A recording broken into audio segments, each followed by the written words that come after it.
ఈరోజు మనకి నాంపల్లి ఫారెన్సిక్ ల్యాబ్లో వచ్చేసి మంటలు అంటుకున్నాయి, ధ్వంసమైంది అని చెప్పేసి వార్తలు విన్నాం. దానికంతటికి ఒకే ఒక కారణం, అది కాలిపోవడానికి కారణం సీఎం రేవంత్ రెడ్డి గారే అని చెప్పేసి మేము ఆమ్ ఆద్మీ పార్టీ నుంచి చెప్తున్నాం. ఖచ్చితంగా. ఎందుకంటే ఓటుకు నోటు కేసులో వచ్చేసి ఇంకా నెల 2 నెలల్లో వచ్చేసి ఈయన దొంగ అని చెప్పేసి బయటకు వస్తాయి అనే ఒక ఉద్దేశపూర్వకంగానే వచ్చేసి ఈయన ఫారెన్సిక్ ల్యాబ్ను కాలబెట్టించారు, తగలబెట్టించారు అని చెప్పేసి చెప్తున్నా. మీరు ఈ ముఖ్యమంత్రి సీటుకు అర్హులు గారు.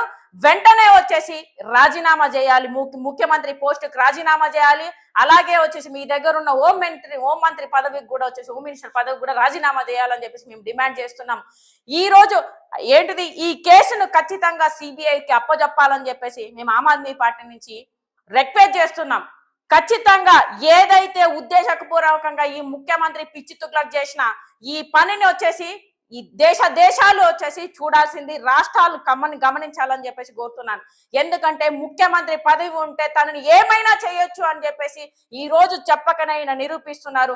ఈ రోజు నాంపల్లి పోలీస్ స్టేషన్ పక్కన ఉన్న ఈ ఏంటిది మనకు ఫారెన్సిక్ ల్యాబ్, మన తెలంగాణలో ఫారెన్సిక్ ల్యాబ్ అన్ని కేసెస్ వచ్చేసి అక్కడికి మరి దాన్ని ఏ విధంగా, అది 10 గంటల లోపల వచ్చేసి ఏ విధంగా కాలిపోతుంది, అంత అజాగ్రత్తగా ఎలా ఉంటారు?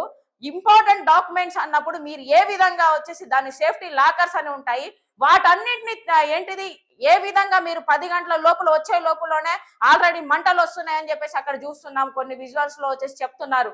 సో దీనంతటికి ఉద్దేశపూర్వకంగా మిస్టర్ రేవంత్ రెడ్డి గారే చేసిర్రు అని చెప్పేసి తెలుస్తుంది.